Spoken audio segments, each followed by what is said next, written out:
Hello, bonjour tout le monde, bienvenue sur cette nouvelle vidéo. Aujourd'hui, comme vous avez dû le voir dans le titre, on va parler du manga Perfect World que j'ai juste là. Depuis le début de ma chaîne, les gars, j'avais envie de vous en parler. Pour moi, parmi les mangas qui sont actuellement partout en librairie, pour les férus de manga, vous le retrouvez absolument partout celui-ci. Je trouve qu'il est particulièrement intéressant de ceux que j'ai lus, vraiment il a attiré mon attention. Et du coup c'est un manga un peu plus lambda, on va dire un peu plus actuel, dont je vais vous parler aujourd'hui. Et je tiens à préciser dès le début que je n'ai lu que le tome 1, donc il n'y aura pas de spoil pour les lectures à venir, c'est vraiment pour vous présenter le contexte de création, l'histoire et vous donner mes premières impressions. Je pense que je lirai la suite. Si c'est le cas et que ça vous intéresse, je ferai peut-être d'autres vidéos où je parlerai de la lecture de façon plus complète. Mais vraiment là, l'idée pour moi, c'est de vous présenter mes premières impressions et mes recherches sur ce tome, le tome 1 de Perfect World. Je vous fais des gros plans là. Si vous le voulez bien, on va commencer. Avant ça, j'aimerais quand même vous présenter un petit peu le plan de la vidéo. Donc on va dans un premier temps s'intéresser vraiment au contexte de création. Donc j'ai appelé cette partie au niveau de mes notes. Vous savez, j'ai mes petites notes, ma petite ring light, je me prends pour une pro. Informations pratiques sur la création du manga. Donc là, je vais vous expliquer un petit peu sa conception, des infos sur l'auteur, quelques anecdotes. Puis je ferai une partie sur qui est ce manga. Donc là, je vais plutôt vous détailler les éléments un petit peu pratiques et formels.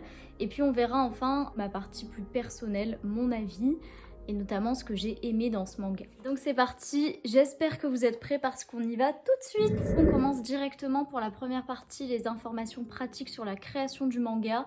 Et on va commencer évidemment en parlant de l'autrice. Elle s'appelle Rie Haruga et elle a débuté sa carrière assez récemment, je trouve, en 2011. Donc elle travaille pour un magazine de shoujo au Japon qui s'appelle Kiss. Et elle dessine donc plusieurs histoires courtes avant d'entamer sa première série en 2013 qui s'appelait Par-delà les étoiles. Je suis pas certaine qu'elle ait été traduite en français cette série, en tout cas moi elle ne me dit rien. Et il se trouve qu'elle n'a pas rencontré tellement de succès, ce qui explique peut-être le fait qu'elle n'ait pas été traduite. Et donc elle a été abandonnée par l'autrice en cours d'année. Donc on parlait tout à l'heure de Kiss, le magazine de shoujo. Lui, il a pour habitude de publier des œuvres sur des thématiques assez sociales. Donc c'est ici le cas, vous le verrez. Et le thème du handicap n'avait pas été traité dans l'un de ces magazines depuis la fin d'un manga qui date de 2002, qui portait sur la surdité. Donc vraiment, vous voyez que c'est une thématique extrêmement peu exploitée dans le manga, d'où mon intérêt pour cette œuvre. Donc l'été 2013, les éditeurs du magazine Kiss demandent à Rie Haruga, l'autrice, de créer un manga romantique sur le thème du handicap.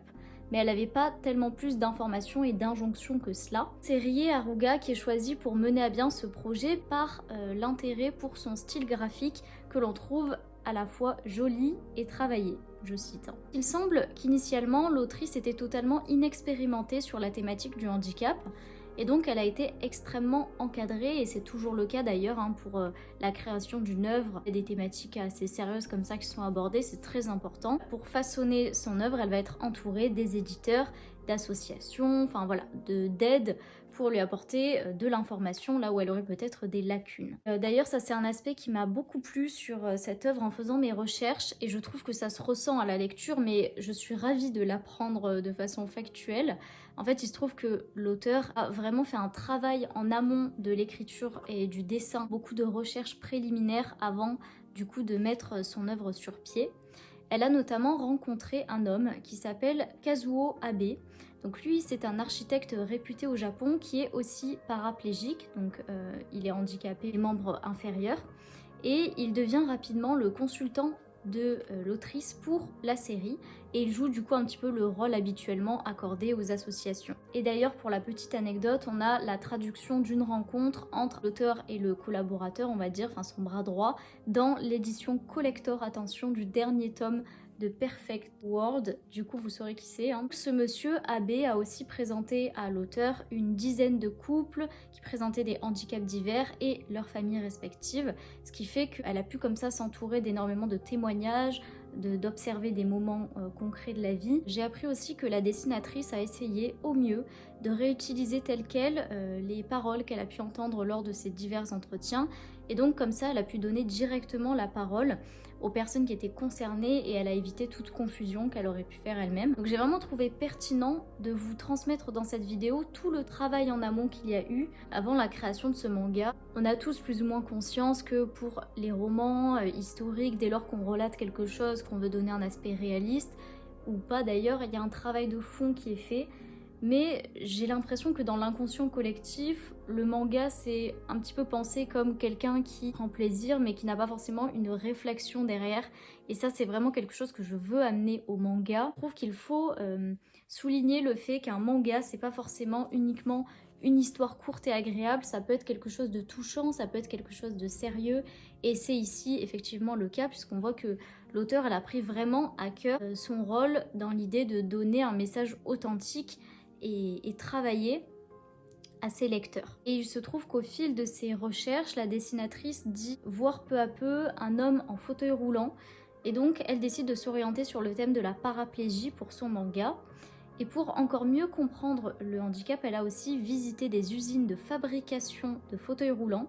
Elle en a même loué un pour se rendre compte par elle-même des difficultés de déplacement et des difficultés quotidiennes dans la vie de tous les jours. Voilà, il y a un vrai travail de fond, on l'a compris, l'auteure elle a pris soin de s'imprégner de l'histoire et même d'elle-même s'y intégrer, elle a essayé de la vivre elle aussi, pour peut-être la rendre plus authentique et plus vivante. Et personnellement, je trouve que c'est bon à savoir et que c'est un travail qui est à saluer. Ce qui concerne le titre maintenant, l'idée c'est que la thématique de l'histoire, c'est une relation d'affection entre deux personnes, dont l'une est effectivement une personne qui présente un handicap. Et l'idée de l'autrice, c'est que malgré les épreuves, ils vont essayer de se créer un monde parfait pour eux.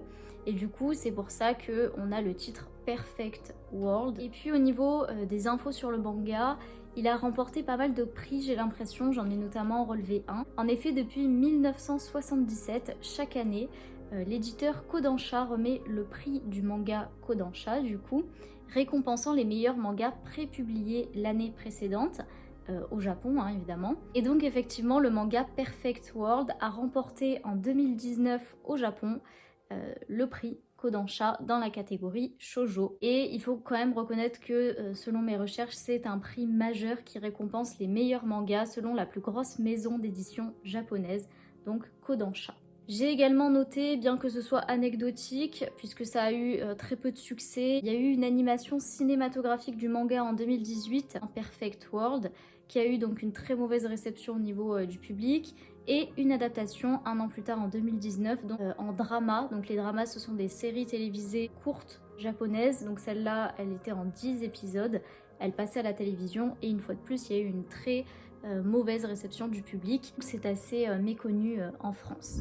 Puis maintenant, je vous propose de passer à la seconde partie de cette vidéo. On va plutôt s'intéresser aux aspects formels du manga. Donc effectivement, il est publié en France aux éditions Akata. Mes éditions préférées, entre parenthèses, qu'on se le dise, quand j'arrive dans le magasin de manga et que je vois les éditions Akata là tout en bas écrit, je sais qu'il y a fort moyen que j'apprécie. Peut-être qu'un jour je vous ferai une vidéo sur les éditions Akata, leur évolution. Ça m'intéresserait trop d'en apprendre plus sur ça, donc pourquoi pas y penser.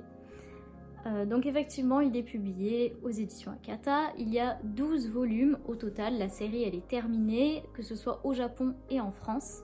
Et les 12 volumes sont sortis entre février 2015 et mai 2021. Et on peut dire de ce manga qu'il correspond au code assigné au shoujo, tant sur le plan graphique. Je vous montre ça, très important. Moi, c'est assez parlant quand je vous dis que sur le plan graphique, c'est vraiment du shoujo. Voilà, c'est du pur shoujo, les expressions, les traits. On sait que les shoujo, vraiment, on les reconnaît à leur dessin, aux traits fins comme ça, aux grands yeux un peu brillants. Et souvent, d'ailleurs, on voit des dialogues qui sont écrits dans la même typographie, dans le même type de bulle. Donc voilà, graphiquement, on correspond vraiment au code du shoujo. Et il est également mentionné qu'au niveau narratif, on est très proche du style shoujo. Un avis que je partage partiellement, pour moi ça correspond aussi au style josei. Donc pour rappel, le style shoujo c'est plutôt orienté lecture pour des jeunes filles en termes d'enfants et de préadolescentes, et le josei c'est davantage orienté pour les adolescentes mais surtout tous les jeunes adultes féminine, bien que pour moi la scission, je le répète à chaque fois mais c'est trop important de le dire, la scission manga féminin-masculin pour moi elle n'existe pas et elle est complètement impertinente, voilà, elle n'a aucune valeur. Mais du coup tout ça pour vous dire que pour moi ce manga il s'apparente aussi un petit peu à un josei dans le sens où je le trouve très adulte, je trouve qu'il traite des thématiques de vie et en ce sens pour moi ça pourrait aussi être considéré comme un josei même s'il se rapproche beaucoup effectivement du shoujo, c'est un petit peu un mixte et j'adore. Niveau des caractéristiques qui lui sont assignées, il y a la société puisqu'effectivement ça aborde une thématique de société, ça aborde le handicap évidemment, le handicap notamment physique puisqu'on a le protagoniste qui est en fait un homme qui est paraplégique, donc paraplégique c'est paralysé plus ou moins complètement des membres inférieurs et de la partie basse de la colonne vertébrale. Et ça c'est en conséquence d'une lésion ou d'une compression de la moelle épinière. Et là dans le cas de l'histoire, le protagoniste est devenu paraplégique à la suite d'un accident à vélo où une voiture l'a fauché. La thématique qui est assignée aussi à cette histoire, c'est évidemment la romance. La trame reprend beaucoup les codes liés aux romances classiques, puisqu'on a une histoire d'affection partagée entre une femme valide, plutôt épanouie, enjouée, et un homme présentant un handicap qui est assez inaccessible au fond, bien qu'en apparence très poli et très courtois. Je sais pas trop comment dire, ça a l'air d'être quelqu'un de très charmant, voilà. Mais quand on cherche à creuser un petit peu plus, il se trouve tout de suite un petit peu plus inaccessible. Et donc pour Rie, l'autrice, il semblait important de maintenir cette trame de romance au milieu de cette histoire, et elle dit, je cite, « Ce n'est pas parce que l'un des thèmes est le handicap qu'on doit négliger le sentimental. J'adore les histoires d'amour et il faut que les lecteurs aient le cœur qui bat à la chamade. Si je n'y arrive pas, j'ai échoué. C'est ma seule obsession quand j'écris mes histoires. » Au niveau de la structure du manga, on a environ 170 pages au total qui se divisent en 4 chapitres et chacun des chapitres comporte une quarantaine de pages. Du coup c'est assez agréable à lire puisque 40 pages en soi on peut les lire en quelques minutes puis faire une pause, les relire plus tard. Je trouve que c'est assez bien structuré pour un manga qui est quand même pas très conséquent en termes de format d'avoir divisé ça en 4 chapitres. En ce qui concerne le prix d'achat du manga, il est en vente pour 6,95 € à l'exception du dernier tome qui est paru récemment, donc le tome 12 en version collector qui lui sera tarifé à 7,55 € puisqu'il présente quelques bonus que je vous présenterai à la fin de la vidéo en ouverture. Ce soir, je vais vous présenter les 2 personnages principaux. Il y a Tsugumi Kawana, donc c'est la jeune femme qui a 26 ans, et le jeune homme avec qui elle va partager une histoire affective, amoureuse, qui s'appelle Itsuki Aokawa. Donc c'est parti pour la lecture du résumé au dos du manga. Tsugumi Kawana, 26 ans, travaille au sein d'une entreprise de décoration d'intérieur. Sa vie aurait pu se poursuivre sans heurts si au cours d'une soirée professionnelle, elle n'avait pas croisé son premier amour, Itsuki Aokawa. Le temps a passé depuis le lycée et surtout, un drame a frappé le jeune homme, le laissant handicapé à vie. Certaine qu'elle n'aurait ni la force ni l'envie de sortir avec un homme au corps amoindri, la jeune femme va pourtant sentir quelque chose changer en elle. Avec Perfect World, Rie Haruga aborde la difficile question du handicap. Dans notre monde trop cruel, comment est-il possible de s'aimer et de construire une relation saine et durable quand tout semble vouloir vous en empêcher? Une œuvre bouleversante, poétique et sociale. Donc maintenant je vais un petit peu plus vous parler de la lecture, puisque là on était vraiment sur les infos factuelles sur l'œuvre. En ce qui concerne le début de l'histoire, les 2 protagonistes vont très rapidement, au cours des 2 premières pages je pense, se retrouver alors qu'ils ne s'étaient pas vus depuis des années. Donc vous avez compris avec le résumé qu'ils étaient premier amour, donc ils se sont connus au lycée. Et lorsqu'ils se retrouvent, Tsugumi ne sait pas que Itsuki a eu son accident et qu'il est donc paraplégique. Dans ce manga, le tome 1 que vous voyez ici, qui est, comme je vous l'ai dit, assez restreint je trouve, d'apparence du moins en termes de lecture, il y a énormément de rebondissements. Il se passe tellement de choses que je l'ai lu en plusieurs fois et que j'ai l'impression d'avoir lu 2 à 3 tomes. Donc ça c'est un élément extrêmement positif pour moi. Et au cours de la lecture, si vous avez envie de le lire, vous verrez qu'il y a énormément de flashbacks où ils reviennent sur leur histoire auparavant pour que, en tant que lecteur, on ait quand même une idée de la relation qu'ils partageaient, de leur proximité aussi. En ce qui concerne l'âge conseillé à la lecture, il est mentionné sur internet que ça serait à partir de 12 ans. Moi personnellement, je trouve, en ayant lu encore une fois uniquement le tome 1, qu'on peut le lire même avant 12 ans. Et pourtant, croyez-moi, je suis vraiment du style à éloigner un maximum les jeunes des histoires qui pourraient les traumatiser ou leur créer un choc émotionnel. Mais là pour moi c'est pas le cas, c'est extrêmement soft et c'est même très intéressant je trouve de découvrir ça quand on est pré-ado ou en fin d'enfance. Moi je le conseillerais à partir de 10 ans. Après tout dépend de la maturité de l'enfant évidemment. Ce que je peux aussi vous dire par rapport au tome 1, c'est que déjà il y a de très nombreux personnages qui interfèrent dans l'histoire. J'ai trouvé ça très intéressant puisque pour moi il y a une multitude d'éléments qui sont croisés dans une histoire qui est quand même assez centrale, donc le rapport entre les deux protagonistes principaux. Mais on a notamment l'entourage beaucoup de Itsuki je trouve, donc sa mère, son ex qui fait irruption, le meilleur moment du tome 1. Il y a son meilleur ami qui s'appelle Nabe, et puis il y a tous leurs collègues de travail, puisqu'ils travaillent, vous l'avez compris, dans le même secteur, et notamment Haruto aussi, une autre partie du manga. J'ai même comme l'impression en vous parlant là que selon les chapitres comme ça il y a des nouveaux personnages qui font irruption de manière assez prégnante dans l'histoire, un petit peu comme s'il y avait 4 petites histoires peut-être, je sais pas, peut-être que ça a été conçu comme ça. Mais c'est très sympa, j'aime bien. Et donc maintenant je vous propose de passer à ma partie plus personnelle qui implique mon avis et je vais notamment vous lister les éléments que j'ai particulièrement appréciés. Et je commence avec l'aspect un petit peu général, on va dire. C'est pour moi très intéressant de lire, d'acheter cette catégorie de manga qui vient exploiter des thématiques qui sont originales, qui sont rarissimes, vraiment. Je trouve que c'est une thématique qui est audacieuse, qui change, qui donne un nouveau souffle au manga. Quelque chose aussi qui donne certainement l'impression à certaines personnes qui pourraient être, elles aussi, en situation de handicap, d'être inclus dans un monde du manga où j'ai l'impression qu'on idéalise un petit peu les rapports, notamment amoureux entre un garçon et une jeune fille.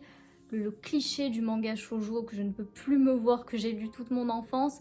J'ai envie de casser les codes, moi, de lire des choses qui changent. Et c'est le cas avec Perfect World. Et donc cet aspect qui paraît assez bateau, bah, c'est moi quelque chose qui m'a énormément attirée. Et j'imagine que c'est aussi votre cas. Je vais vous parler maintenant d'un élément qui m'a personnellement intriguée dès le début de la lecture, que j'ai trouvé, en étant en études de psychologie, très intelligent à faire. Je vais vous expliquer pourquoi. Dès la première page, en fait, la première approche qu'on a avec l'histoire, c'est un fond noir et une question, donc de l'auteur, hein, qui nous demande « Et vous, vous sentiriez-vous capable de vivre une histoire d'amour avec un handicapé ?» Cette phrase, elle paraît tellement crue, elle paraît limite un petit peu vulgaire. Parce que voilà, dire vous sentiriez-vous de faire votre vie avec un handicapé, c'est un aspect un peu désinvolte, limite insultant de la façon dont c'est formulé. Et du coup, ça, humainement, ça attire notre attention. Je sais, il n'y a pas besoin d'être en psycho pour savoir ça, mais ça a été prouvé scientifiquement. Je veux dire, il y a des études qui ont été faites là-dessus. C'est une façon en fait de capter son auditoire en lui provoquant une certaine émotion. Quand on lit ça, en tout cas moi personnellement, j'ai été surprise, j'ai été déroutée et je me suis mise à réfléchir pendant peu de temps, hein, mais voilà, ça m'a interrogée et notamment par la façon dont la question était posée. Et en psycho, ce qu'on voit, c'est que quand on induit une émotion chez quelqu'un, il va nettement plus se porter sur l'élément qui a induit l'émotion et s'en souvenir. Et donc là, c'est extrêmement intelligemment fait. Je sais pas si elle s'est entourée de quelqu'un pour savoir ça, mais je me suis dit, wow, le manga commence déjà sur les chapeaux de roue. Et finalement, pour moi, ce qu'a voulu faire Rie Haruga, donc l'autrice, en proposant cette phrase d'emblée, c'est peut-être pour nous une proposition à réfléchir en amont de la lecture de son manga à cette thématique. Et peut-être que notre réponse, elle peut évoluer ou être déconstruite ou confrontée à d'autres choses en découvrant la lecture de son travail.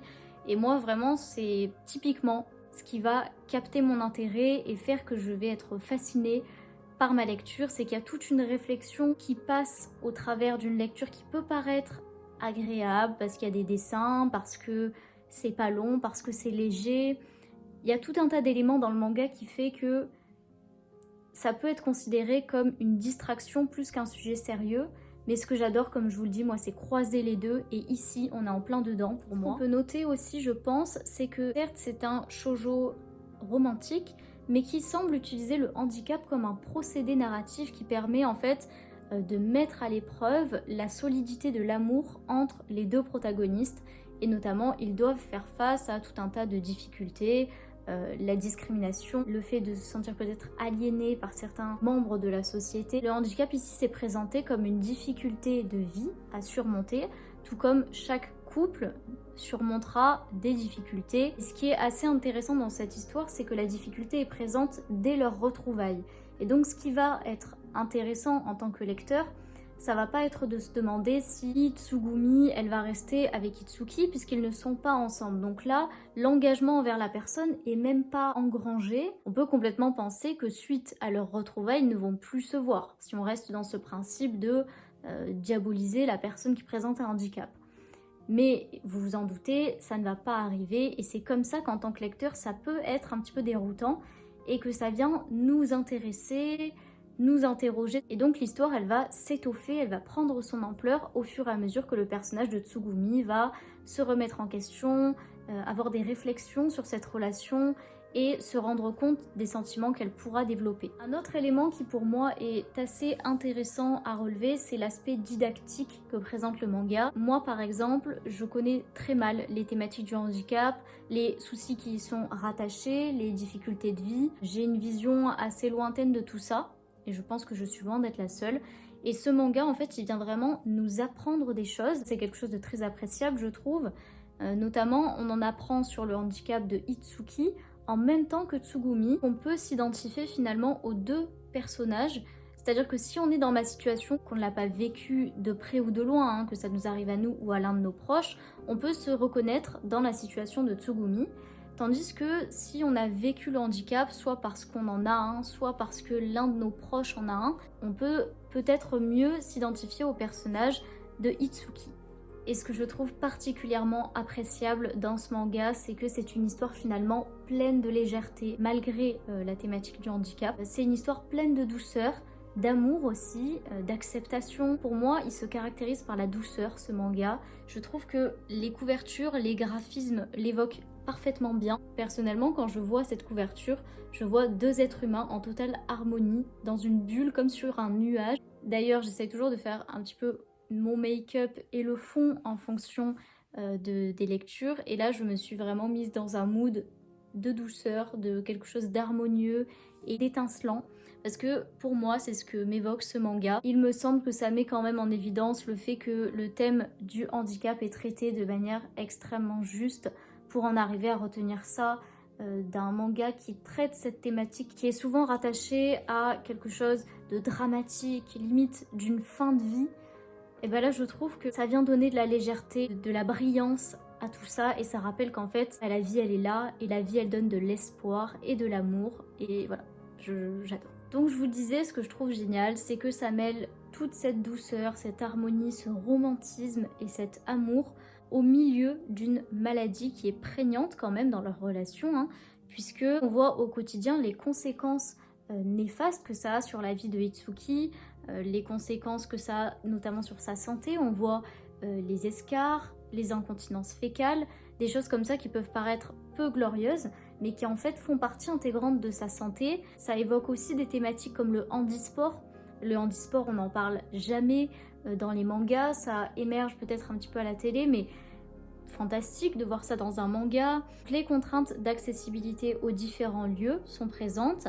On a aussi toute la pression sociale qui est assignée notamment au personnage de Tsugumi parce qu'elle s'intéresse à Itsuki. Hein. On lui dit, par exemple, dès le début de l'histoire, sortir avec un mec comme ça relève du sacrifice, non? Donc là déjà, on voit qu'il y a des pressions, des préjugés sociaux qui viennent s'exercer sur les sentiments authentiques des personnages. Vous l'aurez compris, ce que je trouve fantastique, c'est d'arriver à mêler finalement la souffrance et la difficulté à l'espoir, et la vie tout simplement, entre ces deux protagonistes qui du coup font comme ça une espèce de balance, une harmonie l'un avec l'autre. Et puis un élément que je tiens vraiment à vous transmettre, c'est qu'il n'y a pas de dramatisation de la maladie Du moins, il n'y a pas de clichés qui sont évoqués d'une personne complètement passive, morose. Ici, c'est pas du tout le cas de Itsuki, le protagoniste.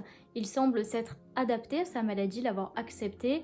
Il semble tenter de prendre le contrôle sur sa maladie en ayant des comportements d'observance, c'est-à-dire qu'il va prendre soin de lui, il va tâcher de vouloir vivre une vie comme les autres, bien que, et ça c'est aussi un élément intéressant, on voit qu'il y a une impossibilité de le faire, il est donc confronté des fois à ses ambitions qui sont irréalisables à certains moments, notamment lorsqu'il se retrouvera à l'hôpital. Les clichés que j'ai pu appréhender de retrouver n'y sont pas. Et il n'y a pas non plus pour le personnage qui est en situation de handicap une position de héros. Ça c'est aussi un cliché que je ne peux plus voir. Voilà, on le met pas ni en position de héros, ni en position de misérable. Il semble être assez ordinaire en fait, avoir des difficultés de santé, mais vivre et souhaiter vivre comme une personne qui a accepté une difficulté et qui avance dans sa vie avec. Quand on décide de poursuivre dans ses sentiments avec quelqu'un qui présente une vie qui paraît complètement différente de la sienne, ça pourrait potentiellement créer certains désaccords, certaines incompréhensions. Ici on voit que ça ne la gêne pas et qu'en fait ce qu'elle ressent, elle a envie de le vivre et que pour elle ça compte bien plus que sa maladie. Pour moi c'est important de relater ces éléments-là, vraiment l'idée que l'autrice n'attise pas notre pitié, on a plus finalement un sentiment d'admiration et d'affection pour leur histoire, leur lien à tous les deux et on est vraiment plutôt intrigué quant à la tournure que va prendre les choses dans leur relation. Et puis pour clôturer les éléments que j'ai trouvés intéressants et qui m'ont beaucoup plu, je tenais à parler du personnage de Haruto, qui est un jeune homme qui paraît en colère, qui ne semble pas accepter son handicap, puisque lui aussi a vécu un accident qui a fait en sorte qu'il devienne au cours de sa vie en situation de handicap. Et pour moi, Haruto, c'est un symbole d'espoir, puisque dès lors qu'il rencontre Tsugumi et surtout Itsuki, il va évoluer dans sa perspective de sa maladie, dans ses démarches aussi pour l'accepter. On sent que chez lui, le travail, il est difficile à amorcer. Et je trouve que c'est aussi très important de le mettre en évidence, puisqu'évidemment, moi, je n'ose imaginer si un jour ça m'arrivait. Je pense qu'il y a vraiment un temps d'adaptation humainement à accepter une maladie, un changement aussi conséquent. Et je trouve vraiment qu'ainsi, on met en évidence l'importance de l'aspect communautaire, le fait de se sentir compris et de voir qu'il y a d'autres personnes qui ont vécu des situations similaires et qui ont pu passer au-delà et revivre leur vie telle qu'ils l'entendent, telle qu'ils en ont envie, avec des moments de bonheur, des moments de difficulté. Donc pour moi, il y a vraiment ce message d'espoir. Également, on voit la difficulté à accepter la maladie au travers du personnage d'Hiruto. Ça permet de montrer des aspects plus dramatiques de la non-acceptation de la maladie, provoquant beaucoup de souffrance, qu'on ne voit pas forcément chez le personnage de Itsuki. Je vous avais dit tout à l'heure que je vous parlerai à la fin de la vidéo, dans un moment un petit peu d'ouverture, de ce manga, le tome 12, le dernier donc. Cette version collector, elle propose des éléments un petit peu exclusifs que je vais vous citer là. Il y a apparemment une illustration inédite sur la jaquette. Il y a 4 pages de couleurs au début de l'ouvrage, chose qu'on ne retrouve pas dans les autres tomes. Il y a 5 témoignages de lecteurs qui se trouvent en situation de handicap ou qui aident des personnes en situation de handicap sur leur rapport au manga, donc à Perfect World. Il y a la traduction d'une rencontre, comme je vous l'ai dit, entre Rie Haruga et Kazuo Abe, donc un architecte, on l'avait dit, lui-même en situation de handicap, qui a été consultant dans la série pendant toute sa publication. D'ailleurs, d'habitude, je vous fais des parties que je n'aime pas sur mes lectures, mais là, en y réfléchissant, en refeuilletant le manga, le lisant en diagonale, faisant mes recherches, il n'y a absolument rien qui n'a émergé. J'ai vraiment des difficultés à trouver des défauts, en tout cas assez importants pour vous les communiquer sur cette lecture. Moi, j'ai relaté beaucoup d'éléments que j'ai trouvé positifs et j'ai pas envie de me forcer à trouver des choses que je n'ai pas aimées. Si ça ne me vient pas, c'est que majoritairement, j'ai aimé. Donc voilà, ça restera un manga qui m'a touchée. Je pense que je lirai la suite. Je dis je pense parce que j'en ai tellement à lire. Voilà, c'est un peu compliqué en ce moment de trouver du temps pour lire. Si j'avais tout le temps devant moi, sachez qu'avec certitude, je vous dirais que je lirai la suite. Je pense vraiment que je vais le faire, puisque en faisant mes recherches d'ailleurs, je me suis spoilé certains éléments qui m'intéressent tellement, et je me dis mais magnifique d'évoquer ces thématiques-là, enfin bon. Du coup, j'ai trop envie de lire la suite. Donc pour conclure, je dirais pas que c'est l'un de mes mangas préférés ou le manga qui m'a le plus touchée, mais en termes de conseils, pour moi c'est un manga qui est extrêmement intéressant à lire, à découvrir et qui est important d'acheter pour valoriser cette orientation de travail. Donc je tenais à faire une vidéo dessus pour vous le conseiller. Voilà, une franche réussite. Et puis je pense qu'on va s'arrêter là pour cette vidéo. Je vous remercie énormément de l'avoir visionnée, d'avoir partagé ce moment avec moi. Et j'espère qu'elle vous aura plu une fois de plus. J'espère aussi m'améliorer au fur et à mesure de mes vidéos. Je pense que je me rendrai compte au montage si j'ai fait quelques petits couacs. Mais quoi qu'il en soit, je vous invite vraiment à liker cette vidéo, à vous abonner à ma chaîne et mieux encore à me laisser un commentaire.